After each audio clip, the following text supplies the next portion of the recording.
Olá, hoje estamos aqui em Vila Oliva, na propriedade Bolsão e Camelo, onde faremos o nosso trabalho de plantas forrageiras para gado leiteiro. Aqui na fazenda eles têm em torno de 20 hectares cultivados de pastagens e vamos ir conhecer um pouquinho.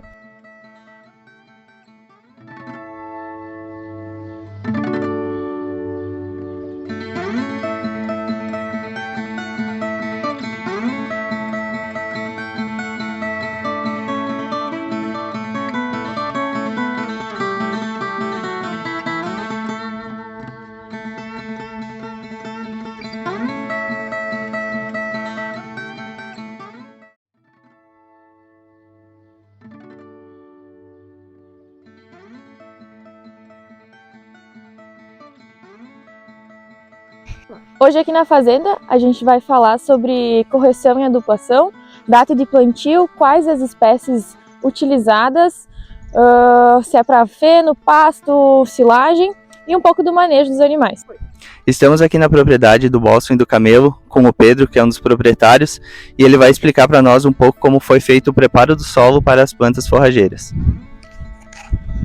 Bom, então o preparo do solo foi feito através primeiro da análise, né, de o que precisava, depois foi arado com grade aradora, depois foi nivelado para depois receber as plantas. E então a gente tem as plantas do Jigs e do Tifton, no caso era tudo plantado, ela bem dizer à mão, né, ela não é semente. Já o que é plantado a lanço, daí já é o aveia azevém, aí é a lanço e é passado uma grade em cima só para cobrir a semente, para ela só conseguir germinar o mínimo possível. Qual é a data de plantio, altura de corte e o tempo de recuperação? Então, a cultura perene, ela na verdade ela é mais pelo clima, né? Ela fica na terra sempre, quando ela tiver com uma temperatura entre 11 e 12 graus, ela já começa a rebrotar, que é a cultivar de verão. Essa ela tem altura de corte mais ou menos em 15 centímetros e ela demora para o tempo de recuperação, por ela ser irrigada, em torno de uns 15 dias, conforme a adubação. E a altura, já as culturas de inverno, que seria a aveia e a azevém, elas também mais ou menos têm altura de corte entre 15 e 20 centímetros, e o tempo de recuperação, por não ser irrigado, e daí dependendo mais do clima, depende do tempo, assim como for o clima, mas mais ou menos em torno de uns 20 a 25 dias daí. Essas plantas elas são usadas para pastejo, silagem ou fenação? Bom, então as plantas que são provenientes da lavoura, elas são usadas para pastejo, né? Que seria o Jigs, o Tifton e a aveia e o azevém, e o trevo também. E o que eu uso daí direto no coxo seria a silagem, feita do milho inteiro, e o feno. Aí mais que eu uso isso direto no coxo daí. O resto é tudo a pasto. Tudo eu largo as vacas para pastejo e elas vão buscar na lavoura daí. Bom, a gente viu então que tu tem a raça holandesa e Jersey. Eu queria que tu comentasse pra gente qual que são as principais exigências, a idade do rebanho e a quantidade. Bom, então as principais exigências com o gado, com as vacas de leite, depende da raça. Então a Jersey ela é um pouco mais forte em comparação ao clima e também a doenças, né? Porém é uma vaca que tem menos produção, porém também mais gordura.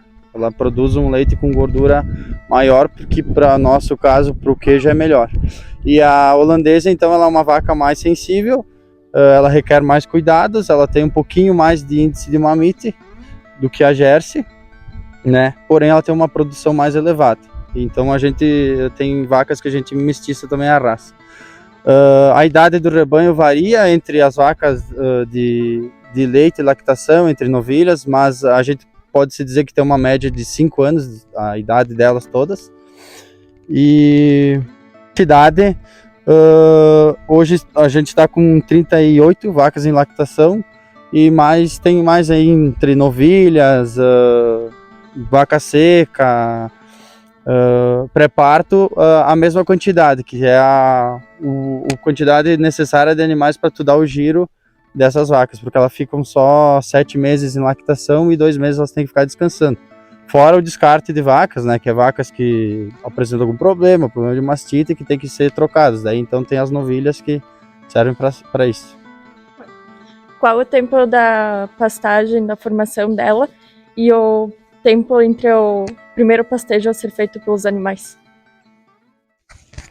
Bom, então a pastagem que é perene, ela é determinada mais ou menos quando começa o calor, né, no verão, a partir dos 11, 12 graus. Isso tem que ser mais constante, né? Pega o clima que nem agora, ela brota e segura, então isso varia. Mas em torno de uns 15 dias, depois de um bom calor, ela já está uma formação boa para pastejo. E quando é plantado, daí a aveia azevém, que daí é semeado a lanço, isso depende também bastante do clima, mas em torno de uns 20 dias, mais ou menos, quando está o tamanho ideal para entrar com as vacas, em torno de 15 a 20 centímetros. Qual o tempo que os animais ficam em cada piquete e qual que é o consumo diário deles? Bom, eles ficam mais ou menos em torno de 1h30, 2 horas em cada piquete, e o consumo diário de pastagem, mais ou menos por animal, é em torno de uns 30 a 40 quilos dia de pasto. Estamos numa área da propriedade onde tem 3 hectares e ela está dividida em 15 piquetes, todos eles com irrigação. E aqui nós vamos mostrar algumas plantas que estão em brotação e outras que vão servir para troca de pastagem. Bom, então aqui a gente tem o Tivton brotando já, né?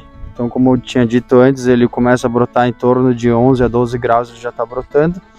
E ele já está vindo viçoso nessa parte. Então o que acontece? Essas outras plantas são azevém, né? Mudas de azevém que são semeadas no pastejo de inverno, no caso, que agora eu vou cortar elas e ela vai servir de cama e também própria adubação para esse Tivton vir mais com vigor. Aí eu já incremento mais uma ureia e junto com a irrigação. Então aqui, ela bem dizer, é uma área totalmente controlada. Ela tem a ureia e a água necessária para a planta vir 100%. Então, Pedro, poderia nos explicar como é que funciona a adubação em conjunto com a irrigação da propriedade? Então a irrigação funciona de forma que a planta necessita de água, né? Tem um aparelho que não me recordo o nome, mas enfim, que ele serve para dizer a quantidade de água que tem no solo, e eu me baseio por isso a quantidade de água para botar. E a questão da ureia é botada a cada 2 pastejos, então cada 15 dias eu retorno aqui, quando eu faço o segundo pastejo eu entro com a ureia. E eu uso com a adubação, assim, como é que eu posso dizer, complementar o esterco de líquido de vaca, que ele é muito forte, ele tem bastante nitrogênio junto, que ele age diretamente na planta, diretamente na raiz, porque ele é líquido, né? Então, no momento já que eu passo, a partir de alguns dias, semana, eu já consigo ver a diferença onde eu passei esse esterco. Porém, eu não tenho para toda a área, né? Então eu vou fracionando de acordo com os piquetes, de acordo com como eu vou fazendo o pastejo. Bom, visitando então a propriedade e conversando com o Pedro, a gente viu que ele administra muito bem toda a fazenda que ele tem aqui. Todos os piquetes são irrigados, o que é muito bom, como ele realiza a adubação e é bom para pastagem também. Ele realiza o consórcio entre uma leguminosa e uma gramínea. E a pastagem que ele tem aqui é boa, os animais conseguem ter uma digestibilidade muito boa. E as vacas de lactação, elas são levadas para um piquete, enquanto as novilhas ficam em outros separados, para que sejam dados, né, os minerais essenciais para o crescimento delas.